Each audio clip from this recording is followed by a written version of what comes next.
चलिए वीडियो के second part में आपका यू आर वेलकम, स्वागत है आपका। तो अब क्वेश्चन नंबर 37 आपकी बुकलेट से ही है। In the circuit shown the current drawn by 4 ohm resistor is 1 ampere.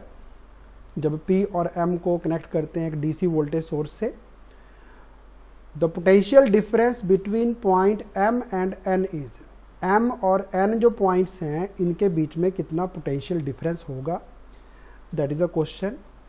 Suppose करिए यहाँ पे हम एक बैटरी लगा लेते हैं, समझाने के लिए बता रहा हूँ, नहीं भी एज्यूम करेंगे तो भी चलेगा। यहाँ से करंट आएगा, उस करंट के यहाँ पे 2 पार्ट्स हो जाएंगे, जंक्शन,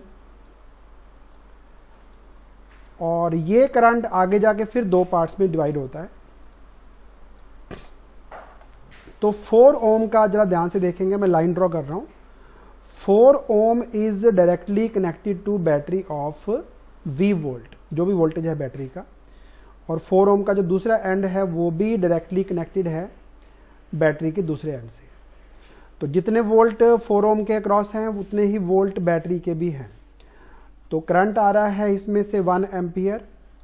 1 एम्पियर करंट से 4 ओम के अक्रॉस कितने वोल्ट बनेंगे, बहुत अच्छे,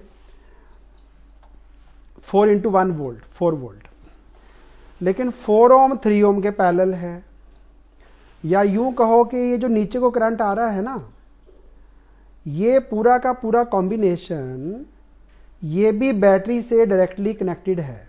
इसका भी एक एंड बैटरी को गया, देखो जरा, और इसका दूसरा एंड इधर से बैटरी को गया। एक्स्ट्रा इंक रिमूव कर देते हैं। चलिए, तो ये अपर 4 ओम रेजिस्टेंस, ये 3 ओम रेजिस्टेंस, और ये नीचे का पूरा resistance, they are all in parallel, यही लिखा है। Lower arm 4 ohm 3 ohm, they are in parallel.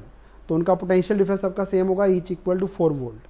4 volt पे ये जो नीचे वाला कॉम्बिनेशन है वो क्या ड्रॉ करेगा, करंट। अब इसमें ये दोनों जो है पैरेलल में है, पैरेलल में एक जैसे रेजिस्टेंस हो n, R साइज के n रेजिस्टेंस पैरेलल में हो तो रेजिस्टेंस R/n होता है। तो ये बेटा 0.5 का 1 है, और 2 रेजिस्टेंस है ऐसे 2 से डिवाइड करेंगे, तो ये टोटल रेजिस्टेंस जो है that comes out to be 0.25। लेकिन इसमें ये 1 ओम अभी सीरीज में भी है इसके साथ, तो सीरीज में लगाया 1 ओम और ये था 0.25। तो ये रेजिस्टेंस है निचले आर्म का, पूरी की पूरी आर्म का रेजिस्टेंस है 4/5। 4/5 का रेसिप्रोकल लेना था, 5/4 सॉरी। 0.25 ये आ गया, 1 ये आ गया, 1.25। 1.25 के नीचे 100 लगा देंगे, पॉइंट हटा के 25 पे कैंसिल कर दो, 5/4। चलिए, अब लोअर आर्म में कितना करंट होगा। करंट के लिए क्योंकि जो वोल्ट 4 ओम को मिले हुए हैं वही वोल्ट निचले पूरे आर्म को मिले हुए हैं, तो वोल्ट तो 4 ही है। 4 ओम पे 5/4 ओम कितना करंट ड्रॉ करेगा, 4 जाएगा ऊपर, 16/5 आ गया। सॉल्व कर लेंगे, 3.2 एम्पियर। बस बहुत सिंपल सी बात है, N और M के बीच में रेजिस्टेंस लगा है 1 ओम। बस 1 ओम के जितना पोटेंशियल डिफरेंस है अक्रॉस, वही equal to potential difference between M and N है। तो क्वाइट सिंपल, करंट निकल आया, रेजिस्टेंस है 1 ओम, दोनों को मल्टीप्लाई करिए, potential difference between M and N आ जाएगा। अगले क्वेश्चन में शिफ्ट होते हैं। एक वायर है जिसका रेजिस्टेंस है 12 ओम पर मीटर, 1 मीटर लेंथ का रेजिस्टेंस 12 ओम। उस वायर को हमने बेंड करके, वायर ऐसे थी, उसको एक सर्कल में बेंड कर दिया जिसका रेडियस आपको गिवन है 10 सेंटीमीटर या 0.1 मीटर। अब हमने इसके दोनों जो डायगोनली अपोजिट कॉर्नर्स हैं, पॉइंट्स हैं A एंड B, एक पॉइंट A है, एक पॉइंट B है, इसमें से कुछ करंट अगर आए, कनेक्शन हम दे दें, बैटरी लगा दें नीचे, मान लो पॉजिटिव इधर नेगेटिव इधर, तो जो करंट है उसको फ्लो होने का एक रास्ता है बेटा ऊपर से, एक रास्ता है नीचे से। जहाँ पे जंक्शन बन जाए, 2 रास्ते बन जाएं, उस पॉइंट को जंक्शन बोलते हैं, और वहाँ से शुरू होता है सो कॉल्ड पैरेलल कॉम्बिनेशन। चलिए, तो पहले क्या है कि ये जो पूरा लेंथ था which is equal to circumference of the circle, circumference मतलब 2 पाई इंटू आर, 2 पाई को आर से रेडियस से मल्टीप्लाई किया तो इसका लेंथ आ गया 0.2 पाई मीटर। 1 मीटर लेंथ का रेजिस्टेंस 12 ओम है, तो इतने मीटर लेंथ का रेजिस्टेंस क्या होगा, मल्टीप्लाई कर दीजिए। अब इस पूरे के पूरे लेंथ का आधा हिस्सा ऊपर है, आधा नीचे है। जैसे मैंने यहाँ पे समझाया आपको, दो चीज़ें पैरेलल में लेनी है आपको।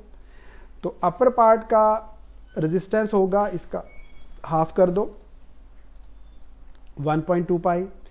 कुछ करंट नीचे से जाना है, निचले पार्ट का रेजिस्टेंस भी 1.2 पाई, आधा ऊपर आधा नीचे। और अब ये दोनों हैं पैरेलल, तो अभी बता के हटा हूँ, इक्वल साइज के दो रेजिस्टेंस हों तो उनका इक्विवेलेंट रेजिस्टेंस पैरेलल में होता है R/2। तो इसको बस बाय 2 कर दीजिए और आंसर निकल आएगा। बाय 2 किया, आंसर निकल आया। So correct choice is 0.6 pi ohm. First option is the correct answer. दोबारा फिर देख लो, रॉड की लेंथ पता नहीं थी हमें, सर्कल का रेडियस पता था, रेडियस को 2 पाई किया इंटू लेंथ आ गया। 1 मीटर लेंथ का रेजिस्टेंस 12 ओम, तो पूरी लेंथ का क्या होगा वो निकाल लिया। अब आधी लेंथ ऊपर है आधी नीचे है, करंट दोनों साइड से जाना है, तो इनका हाफ हाफ कर दीजिए। इंडिविजुअल रेजिस्टेंस अपर और लोअर आर्म के निकल आएंगे। अब इनको बीइंग इन पैरेलल बाय 2 कर दीजिए, बाकी आपकी मर्जी है, 1/r करके करना है, लंबा काम है। इक्वल साइज के n रेजिस्टेंस अगर होंगे तो उनका जो इक्विवेलेंट रेजिस्टेंस है पैरेलल में वो R/n होता है। तो यहां पे ये 2 थे तो बाय हमने 2 कर दिए, इतना ही फर्क है। चलिए जी, नेक्स्ट क्वेश्चन पे आते हैं। अगला क्वेश्चन है, when switch S in the circuit shown below is closed. ये जो स्विच है S, जब इसको हम बंद कर देंगे तो यहां से कितना करंट चलेगा। क्वेश्चन क्लियर हो गया। यहां पे दिए हैं आपको 20 वोल्ट, इधर दिए हैं आपको 10 वोल्ट और नीचे यहां पे है 0 वोल्ट। एक करंट I1 पता नहीं कितना है, I2 कितना है पता नहीं है, आपको I निकालना है। तो पॉइंट C जो है, क्योंकि करंट जो है वो A से C की ओर आ रहा है, तो C का जो वोल्टेज है अगर हम X एज्यूम कर लें, करंट आ रहा है यहां पे इधर को A टू C, तो A का वोल्टेज हायर होगा, C का लोअर होगा। यहाँ पे भी 10 वोल्ट से करंट C की ओर आया तो B का वोल्टेज ज़्यादा होगा, C का वोल्टेज कम होगा। तो वो वोल्टेज अभी हम X एज्यूम कर लेते हैं। तो अब लगाएंगे किरचॉफ्स लूप रूल या करंट रूल भी कहते हैं उसको। ये है अपना C जंक्शन, यहाँ पे 2 करंट्स I1 I2 आ रहे हैं और एक करंट I जा रहा है। आने वाले करंट्स का टोटल और जाने वाले करंट का टोटल सेम होता है, इक्वेट कर दिया। I1 I2 I की वैल्यू पुट करेंगे। करंट होता है वोल्ट्स बाय रेजिस्टेंस। तो देखिए बेटा यहाँ पे कितने वोल्ट, इसको हमने X एज्यूम किया हुआ है, 20 minus X potential difference divide by 2 ohm. लो जी, 20 minus X by 2 ohm. I2 का वैल्यू, इधर से कितना करंट आया, I2 का value 10 volt minus X volt potential difference divide by resistance, ये I2 का वैल्यू आ गया। और यहां पे करंट आ रहा है X वोल्ट से, अर्थ का मतलब है 0 वोल्ट, X से 0 की ओर आ रहा है, तो X बड़ा है 0 छोटा है, X में से 0 माइनस कर दीजिए, रेजिस्टेंस से डिवाइड कर दो। इस इक्वेशन को आपने मैथमेटिकली सॉल्व करना है, ये आपका काम है। X निकल आया, उसके बाद बेटा काम आसान ही है। अब अगर यहां पे C पॉइंट पे 10 वोल्ट है, वेरी सिंपल, C पे आ गए 10 वोल्ट जो कि हमने अभी X एज्यूम किए थे, नीचे है 0 वोल्ट, तो इधर को जाते हुए कितना पोटेंशियल डिफरेंस मिलेगा, 10 माइनस 0 10 वोल्ट। 10 वोल्ट को रेजिस्टेंस 2 ओम से डिवाइड कर दीजिए, आंसर आ जाएगा। तो current is equal to 5 ampere. So second option is the correct option. चलिए, कुछ इसी तरह क्वेश्चन है, उससे सिंपल है, लेकिन आपको A और B के बीच में पोटेंशियल डिफरेंस निकालना है। तो ऐसा करते हैं, अभी मैं कुछ पॉइंट्स मार्क कर देता हूं। इस पॉइंट को अभी हम C लिख लेते हैं, इस पॉइंट को अभी हम D लिख लेते हैं। क्वेश्चन बहुत इजी है। बेटा ए से सी की तरफ गए, ए से सी गए, ए से सी बेटा करंट जा रहा है राइट हैंड साइड को, तो ए का पोटेंशियल हायर होगा सी से। तो ए और सी में कितना potential difference, current into resistance कर दीजिए, 2 को 2 से मल्टीप्लाई किया तो 4 वोल्ट का पोटेंशियल डिफरेंस है। फिर हम सी से डी पे गए, C is connected to positive of the battery, D is connected to negative of the battery. तो आप हायर वोल्टेज से फिर लोअर की ओर जा रहे हो तो पोटेंशियल और कम हो जाएगा। कितना कम होगा, 3 वोल्ट कम हो जाएगा। सी से डी तक जाते हुए 3 वोल्ट और डाउन हो गए। डी से जब बी गए, डी से जब बी गए तो भी करंट एक पूरी आर्म में करंट का डायरेक्शन हर जगह सेम रहता है, तो यहां भी करंट इधर कोई फ्लो कर रहा है। दैट मीन्स डी का पोटेंशियल हायर होगा, बी का पोटेंशियल लोअर होगा। डिफरेंस कितना, करंट वही है 2 एम्पियर का, 2 एम्पियर थ्रू 1 ओम, उससे 2 वोल्ट का पोटेंशियल डिफरेंस आएगा। तो डी से बी कितने वोल्ट नीचे, 2 वोल्ट। बस देख लीजिए, चैट बॉक्स में लिखिए ए और बी में कितने वोल्ट्स का पोटेंशियल डिफरेंस है। समझ गए होंगे, ज़्यादा एक्सप्लेन करने की मुझे ज़रूरत नहीं है। चैट बॉक्स में अपना आंसर रजिस्टर करिए, क्या आंसर आता है। चलिए अब शिफ्ट होते हैं अगले क्वेश्चन पे। एक्स्ट्रा इंक इरेज कर रहा हूं, जिसको नोट डाउन करना है पॉज करके नोट डाउन करिए। नेक्स्ट क्वेश्चन है, एक व्हीटस्टोन ब्रिज में 4 रेजिस्टेंसेस हैं P, Q, R and S which are 20, 30, 30 and 90 ohm respectively. EMF जो है, जो सेल लगाना है सर्किट में, वो 7 वोल्ट का है और उसका इंटरनल रेजिस्टेंस 5 ओम है, और गैल्वेनोमीटर है एक 50 ओम रेजिस्टेंस का। सर्किट डायग्राम आपके सामने है। व्हीटस्टोन ब्रिज को बोलते हैं कि वो बैलेंस्ड है अगर P का रेशो Q के साथ, जो कि 1:3 है, R का रेशो S के साथ, ये भी 1:3 है, चेक कर लो। अगर रेशो सेम हो जाए तो B और पॉइंट D में, B में और पॉइंट D में पोटेंशियल डिफरेंस नहीं होता, तो बीच वाले आर्म में से करंट नहीं पास होगा। तो ये गैल्वेनोमीटर लगा या नहीं लगा, इसको हटा दीजिए आप यहाँ से। और इसके बाद P एंड Q होंगे सीरीज में, जो कि बनेगा 40। R एंड S भी होंगे सीरीज में, जो कि बनेगा 120। फिर ये अपर वाला आर्म और लोअर वाला arm they are in parallel. Ratio मैंने बताया सेम हो गया, 1/3 1/3। रेशो सेम हो गया तो बीच का रेजिस्टेंस हटेगा। तो ये ऊपर का जो रेजिस्टेंस है वो 40 ओम अपर आर्म में, 120 ओम लोअर आर्म में। पैरेलल में रेजिस्टेंस निकालने का तरीका R1 into R2 over R1 plus R2 कर दिया। इसमें आपने ऐड किया 5 ओम जो रेजिस्टेंस सेल का है इंटरनल, क्योंकि बेटा करंट ने तो ऐसे चलना है ना, पहले इसमें से क्रॉस करेगा। इसका रेजिस्टेंस 30 ओम आ गया पैरेलल में, और ये 5 ओम में भी तो फ्लो करेगा ना, 5 ओम भी सीरीज में है, तो ऐड कर दीजिए 35 ओम रेजिस्टेंस आ गया। करंट निकालना है, बाकी आपको आता है। 7 वोल्ट का पोटेंशियल डिफरेंस, 35 ओम को करंट देना है। सॉल्व कर दीजिए, क्या आता है। चलिए 0.2 एम्पियर करेक्ट आंसर। चलते हैं अगले क्वेश्चन पे। क्वेश्चन है, which of the following statements is false. False ढूंढनी है, इनकरेक्ट ढूंढनी है, कौन सी है। कोई अगर नहीं भी आती हो तो भी चल जाएगी। जैसे कि पहला स्टेटमेंट आपको इसके बारे में नहीं पता कि रियोस्टेट जो है वो पोटेंशियल डिवाइडर होता है कि नहीं होता है। अभी क्वेश्चन मार्क लगा देते हैं। Kirchhoff's second law represents energy conservation, ये सही स्टेटमेंट है, आपको गलत ढूंढनी है। ये तो पढ़ा हुआ हमने ना, सेकंड लॉ एनर्जी कंजर्वेशन को रिप्रेजेंट करता है। First law energy conservation of charge होता है, second law conservation of energy. Wheatstone bridge या मीटर ब्रिज भी कह सकते हैं, वो सबसे ज़्यादा सेंसिटिव होता है, सबसे ज़्यादा एक्यूरेट होता है जब चारों रेजिस्टेंस सेम साइज के होंगे। यानी जो P था, Q था, मीटर ब्रिज में हम R लगाते हैं लेफ्ट गैप में, S लगाते हैं राइट गैप में। तो अगर R भी 3 है, S भी 3 है, ये भी 3, ये भी 3, तो बेटा इनका रेशो भी सेम आएगा। यहाँ पे लेंथ होता है P and Q, potential meter bridge में ना जॉकी लगाते हो आप, कुछ लेंथ इधर रह जाता है, कुछ लेंथ इधर रह जाता है, 100 - L।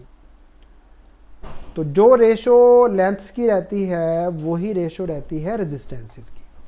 तो हमने किया था एक पॉइंट के बैलेंस पॉइंट मिड में आना चाहिए, मिड में आना चाहिए, यानी कि इधर का वायर भी 50 सेंटीमीटर होना चाहिए, इधर का वायर भी 50 सेंटीमीटर होना चाहिए।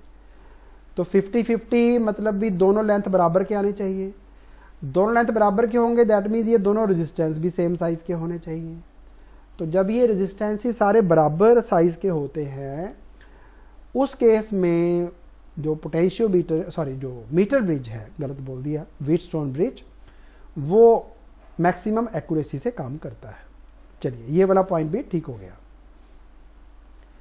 इन a balanced Wheatstone bridge if cell and galvanometer are interchanged. Question है कि बैलेंस्ड व्हीटस्टोन ब्रिज में सेल को और गैल्वेनोमीटर को इंटरचेंज करें, तो हमने पढ़ा कि बैलेंस पॉइंट चेंज नहीं होता, बट ये लिख रहे हैं null point balance point is disturbed, affected होगा। यही गलत चॉइस है। गैल्वेनोमीटर को और सेल को इंटरचेंज करने पे बैलेंस पॉइंट चेंज नहीं होता। तो आपको ऑप्शन टिक करना है number 4। Number 4 choice is false choice. अब ये रियोस्टैट जो है ये पोटेंशियल डिवाइडर होता है कि नहीं होता है, इसके पीछे क्या लॉजिक है। रियोस्टैट में एक रेजिस्टेंस होता है, ज़्यादा अच्छा तो नहीं बनेगा माउस से। इसमें भी जॉकी की तरह एक बीच में स्लाइडर होता है, स्लाइडर को अभी मैं एस लिखता हूं। तो जब हम रियोस्टैट को एक बैटरी से जोड़ते हैं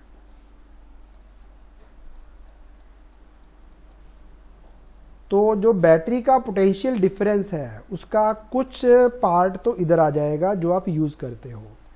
एक कनेक्शन ए से ले लेंगे और एक कनेक्शन एस से ले लेंगे, तो यहाँ पे जो पोटेंशियल डिफरेंस है, वोल्टेज है, उसको आप कम ज़्यादा कर सकते हो।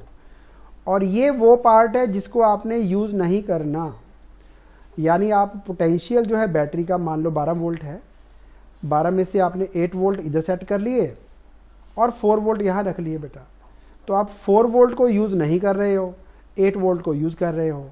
तो एस को आगे पीछे करके आप जो पोटेंशियल डिफरेंस आपको चाहिए वो बना सकते हैं। तो ये पोटेंशियल को डिवाइड करता है, 8 और 4 में डिवाइड कर दिया। स्लाइडर को इधर शिफ्ट कर लीजिए, मे बी 6 वोल्ट हो जाए। सो ये भी करेक्ट चॉइस है, यानी चॉइस करेक्ट नहीं है, स्टेटमेंट करेक्ट है। आपको पूछा था कि फॉल्स कौन सी है। पहली स्टेटमेंट भी सही है, रियोस्टैट पोटेंशियल को 2 हिस्सों में डिवाइड कर सकता है, करेक्ट आंसर है ये भी। बट फॉल्स पूछा था तो फॉल्स इज नंबर 4। चलिए नेक्स्ट क्वेश्चन पे आते हैं। ये एक सिंपल क्वेश्चन है, दिखने में कॉम्प्लिकेटेड लग रहा है बहुत ही। क्वेश्चन है what is the current in each of the following resistance. हर एक रेजिस्टेंस में सेम करंट है, आप कोई भी एक निकालो। लेट अस से यहां से करंट आई आता है, कोई पकड़ लो, आप कोई भी एक लूप ले लो। मैं इसी डायरेक्शन में कवर करता हूं यूजिंग क्लॉकवाइज डायरेक्शन में किरचॉफ्स लूप रूल लगाता हूं बेटा। तो जब नीचे को आए रेजिस्टेंस 1 ओम में से, तो आप लिखोगे 1 इंटू आई। फिर बैटरी का नेगेटिव पहले आया, आप लिखोगे -2 वोल्ट। फिर जब ऊपर गए तो बैटरी का पॉजिटिव पहले आया, बैटरी का पॉजिटिव पहले आया तो आप यहां पे लिखोगे +2 वोल्ट। लूप पूरा हो गया, इक्वल टू 0, 2 से 2 कैंसिल। सोच लो क्या आंसर आएगा अब अपने आप। हाँ जी, चैट बॉक्स में आंसर लिख दीजिए। Very good very good very good, बहुत सारे बच्चों ने लिख दिया है। और सिंपल है बहुत, सोचने की बात सिर्फ इतनी है कि जो आंसर 0 होता है ना अगर चॉइसेस में, तो 80 to 90% तो चांस है कि 0 ही आंसर आएगा, बताया आपको बहुत बार। चलिए तो यहां भी 0 आ गया, कोई बड़ी बात नहीं है। चलिए अब मैं दिखाता हूं अगला क्वेश्चन बेटा। For the resistance network shown in the figure choose the correct option या ऑप्शंस। क्योंकि क्वेश्चन IIT का है, इसमें मोर देन 1 करेक्ट भी होते हैं। ये ऑप्शन है, व्हीटस्टोन ब्रिज की तरह ही है, ज्यादा फर्क नहीं है। व्हीटस्टोन ब्रिज में 4 रेजिस्टेंस थे, स्क्वायर के लॉन्ग अरेंज किए हुए थे। चलिए रेजिस्टेंस बन गए, और अगर P का रेशो Q से मैच कर जाता था तो उस केस में P का रेशो Q के साथ, P का रेशो Q के साथ वही रेशो अगर R/S हो गया, रेशो ऊपर और नीचे मैच कर जाते हैं अगर, तो बीच वाले पार्ट में से करंट नहीं आता। बेटा वही सेम पॉइंट यहाँ पे भी है। यहाँ पे ऊपर रेजिस्टेंस है 2 ओम 2 ओम 2 ओम 1:1:1, नीचे है 1:1:1 चेक करो, ये भी सारे सेम हैं। तो पॉइंट P का पोटेंशियल और Q का पोटेंशियल सेम होगा, जैसे यहाँ पे B और D का सेम होता था। S का पोटेंशियल T के जैसा होगा सेम, तो यहाँ से कोई करंट नहीं आएगा, यहाँ से भी कोई करंट नहीं आएगा। चलो हाँ, अब जब इधर को जाओगे तो वोल्ट बेटा कम होते जाएंगे। टोटल हमें 12 वोल्ट दिए, तो अगर मैं बैटरी के पॉजिटिव को 12 वोल्ट लिख दूं और नेगेटिव को 0 वोल्ट लिख दूं, तो यहाँ पे 12 वोल्ट, 6 ओम 2 ओम 2 ओम 2 ओम, 6 ओम अगर रेजिस्टेंस है अपर आर्म में, तो करंट इन अपर आर्म होगा 12 वोल्ट 6 एम्पियर, 6 ओम करंट होगा 2 एम्पियर। 2 एम्पियर से यहाँ पे 2 एम्पियर करंट जाएगा, कितने वोल्ट बनेंगे? 2 × 2 4, तो 12 में से कितना माइनस करेंगे? 4 वोल्ट आ जाए। वेरी नाइस, यहाँ पे 8 वोल्ट होंगे। यहाँ भी 4 वोल्ट का पोटेंशियल डिफरेंस है, 2 एम्पियर करंट 2 ओम रेजिस्टेंस, तो इसके क्रॉस भी 4 ओम का पोटेंशियल डिफरेंस चाहिए। तो अगर ये है 8 वोल्ट पे, तो ये होना चाहिए 4 वोल्ट पे। सिमिलरली यहाँ भी चाहिए आपको 4 - 4 0 वोल्ट। बेटा इधर से 0 आगे चेक कर लो, इधर से 12 आ गए, ये बीच के मैंने वोल्टेज लिख दिए। नीचे भी रेशो सेम है, तो यहाँ पे भी 8 वोल्ट रहेगा और T पॉइंट पे 4 वोल्ट रहेगा। अब आपके सभी क्वेश्चंस के आंसर आ गए। PQ में से करंट 0 है, P2Q करंट 0 है, करेक्ट। I1 करंट 3 एम्पियर है, वेरी सिंपल। ऊपर 6 ओम का रेजिस्टेंस है, सारे सीरीज में 6 ओम रेजिस्टेंस। नीचे बेटा 4 + 4 + 4 12 ओम रेजिस्टेंस है। 6 और 12 को इन पैरेलल करिए, 12 × 6 / 12 + 6 निकालिए, कितना आएगा? चैट बॉक्स में लिखिए, चैट बॉक्स में आंसर लिखिए। 12 × 6 / 12 + 6, बहुत अच्छे। 4 ओम आंसर लिखा बच्चों ने, बिल्कुल सही है। 12 वोल्ट पे 4 ओम कितना करंट ड्रॉ करेगा? समझ गए होंगे, 3 एम्पियर। तो I1 3 एम्पियर है, ये भी ठीक है। Potential of S is less than that at Q। S का पोटेंशियल Q से कम है, बिल्कुल है। ये 8 वोल्ट पे था, वो 4 वोल्ट पे है, ये भी सही हो गया। ऊपर हमने I2 करंट तो ऑलरेडी निकाल ही लिया बेटा, कितना निकाला था? 2 एम्पियर, वेरी नाइस। बस यही आंसर है बेटा इसका। सभी चॉइसेस जो हैं वो सही हैं, ऑल आर करेक्ट। चलिए आगे बढ़ते हैं। 2 क्वेश्चन है यहाँ पे एक ही जैसे, 21 वाला करा रहा हूं आपको, 52 अपने आप करेंगे। क्वेश्चन जो है वो थोड़ा सा पोटेंशियोमीटर पे बेस्ड है। Question is in the given circuit galvanometer G shows no deflection. G में कोई डिफ्लेक्शन नहीं आ रहा। डिफ्लेक्शन तब नहीं आएगा अगर इस बैटरी का वोल्टेज यहां वाली वोल्टेज से बैलेंस हो जाएगा। गैल्वेनोमीटर में 0 रीडिंग आती है, पोटेंशियोमीटर में जब एक्सपेरिमेंटल सेल का EMF जो रेजिस्टेंस पोटेंशियोमीटर वायर का था, A और J पॉइंट थे ना, उसमें A भी पूरी वायर थी, A to B, एक बीच में हमने पॉइंट सेलेक्ट किया हुआ था J। A और J में जो वोल्टेज था वो एक्सपेरिमेंटल सेल को बैलेंस कर ले। तो अगर यहाँ पे 2 वोल्ट है तो बेटा इधर भी 2 वोल्ट होने चाहिए। मैं सर्किट दोबारा ड्रॉ कर रहा हूँ, देखिए जरा। अगर ये 2 वोल्ट है तो यहाँ भी 2 वोल्ट होना चाहिए, तब ये वाला करंट 0 आएगा। तो बेटा अगर यहाँ पे 2 वोल्ट है, टोटल 12 वोल्ट थे यहाँ पे, तो इधर कितने वोल्ट रहे? वेरी नाइस, ठीक लिखा बच्चों ने, 10 वोल्ट। अब इसको अभी कंसीडर मत करिए, इसको अभी साइड पे छोड़ दीजिए। अगर दो रेजिस्टेंस सीरीज में है, सीरीज में voltage is directly proportional to resistance, तो जो रेशो 500 और आर का है वही रेशो पोटेंशियल डिफरेंस का भी होगा। तो बस आपने पोटेंशियल डिफरेंस का रेशो 2:10 इक्वल टू R/500 करना है और R का आंसर निकल आएगा। क्वेश्चन इतना ही है। चलिए R निकाल लिया आपने बेटा, होप सभी का आ गया। कितना आया देखिए जरा, चैट बॉक्स में लिखिए। ठीक है ठीक है ठीक है, मुश्किल तो नहीं लगा? दोबारा फिर देख लो बेटा। पोटेंशियोमीटर वायर की तरह है। पोटेंशियोमीटर वायर को हम दो पार्ट्स में डिवाइड कर लेते हैं। एक वो पार्ट जो वोल्टेज हम यूज नहीं करते, एक वो वाला पार्ट जो पोटेंशियल डिफरेंस हम सेल को बैलेंस करने के लिए यूज करते हैं। जब ये दोनों मैच कर जाते हैं तो गैल्वेनोमीटर में करंट जीरो करंट का मतलब है यहां भी 2 वोल्ट होंगे। 12 में से अगर 2 वोल्ट इधर आ गए तो 10 वोल्ट इधर जाएंगे। इसके बाद ratio of resistances and ratio of voltages same करना है। 52 नंबर छोड़ रहा हूं, ये आप अपने आप सॉल्व करेंगे, सेम क्वेश्चन है। चलिए, ये 66 नंबर मैंने आपको थोड़ा सा समझाया था, एक किसी बोर्ड के एग्जाम में भी आ चुका है। एक बार दो सेल्स को अगर लगाए हेल्पिंग हैंड पे यानी सपोर्टिंग ईच अदर तो इनके ईएमएफ प्लस हो जाते हैं।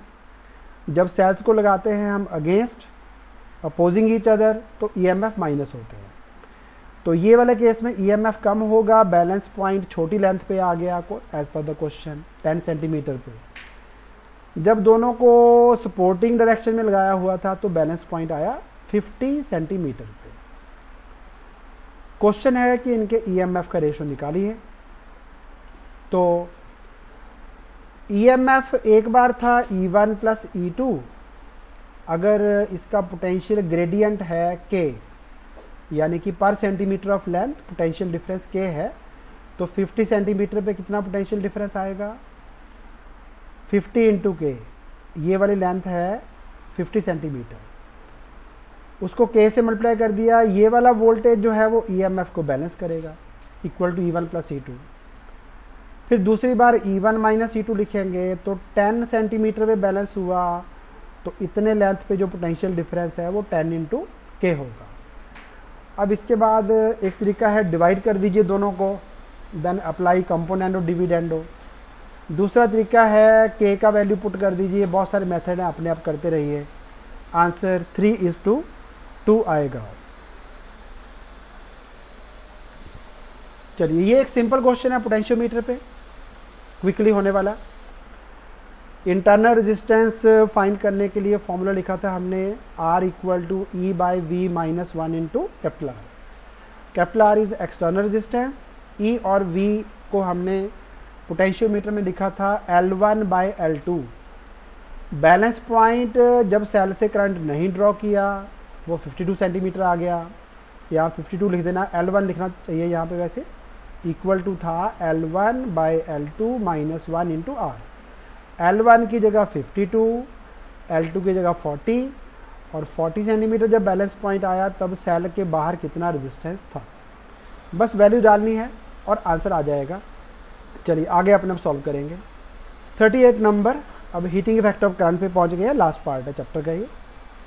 एक इलेक्ट्रिक कैटल जो है वो 4 एम्पियर करंट देती है 220 वोल्ट सप्लाई से। कैटल देखी हुई सभी ने, होटल्स में मिलती है ना, रखी होती है वहां पे, एक प्लग लगाया होता है उसको, जब पानी बॉइलिंग पे चला जाता है तो ऑटोमेटिक ऑफ भी हो जाती है।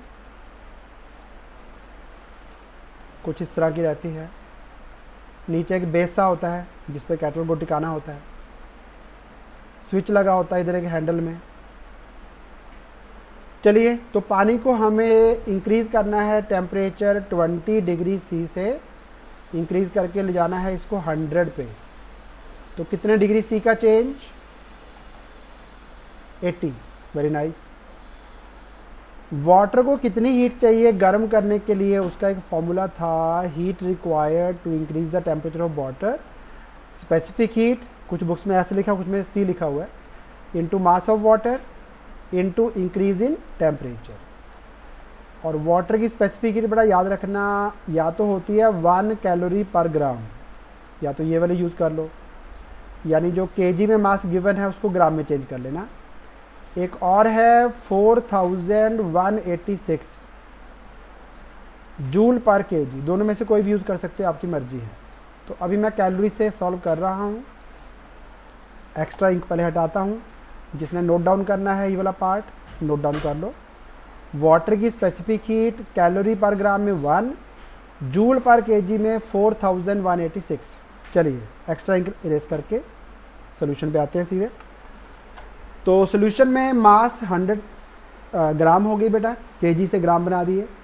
स्पेसिफिक हीट मैंने लिखी दी थी, S into M into delta T, इतना हीट चाहिए। वो हीट हमें इलेक्ट्रिक पावर से मिलनी है।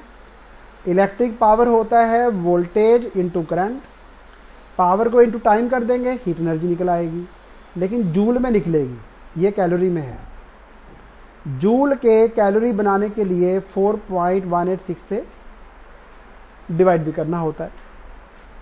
चलिए अब ये है हीट जो बनी और ये जो हीट चाहिए, दोनों को इक्वेट कर दो बेटा और टी के लिए सॉल्व कर दो। इतना ही काम है, इसमें ज़्यादा नहीं है। कैलकुलेशन थोड़ी सी टेढ़ी है, अपने आप करके देख लेना, वैसे मैंने आपके सामने सारा सॉल्व कर दिया है। अगला क्वेश्चन वैसे तो क्लास 10th से है और बहुत इजी क्वेश्चन है। 15 बल्ब्स है एक घर में 40 वाट के, 5 बल्ब हैं 100 वाट के, 5 फैंस हैं 80 वाट के और एक हीटर है 1 किलो वाट का। तो क्वेश्चन है कि उस घर में जो फ्यूज़ वायर लगाना है, मेन फ्यूज़, वो कितने एम्पियर का होना चाहिए, मिनिमम कितने एम्पियर का होना चाहिए। बेटा पहले सारी पावर निकाल लो। 15 बल्ब्स 40 वाट, 5 बल्ब्स 100 वाट, 5 पंखे 80 वाट और एक हीटर, किलो को 1000 से मल्टीप्लाई कर लो बेटा, वाट बन जाएगा। सबको ऐड कर दो, पावर आ गई। Power equal to V into I होता है। पावर की जगह पावर लिखिए, वोल्टेज की जगह वोल्टेज लिखिए, करंट निकालिए क्या आता है। तो जब सारे डिवाइस चल पड़ेंगे तो 11.3 एम्पियर करंट आएगा। तो हमें फ्यूज़ कम से कम 11.3 से ऊपर का चाहिए बेटा। अब ऊपर है दो वैल्यूज़, एक है 12 और एक है 14, बट आपको पूछा मिनिमम कौन सा चूज करोगे। So minimum is 12 ampere.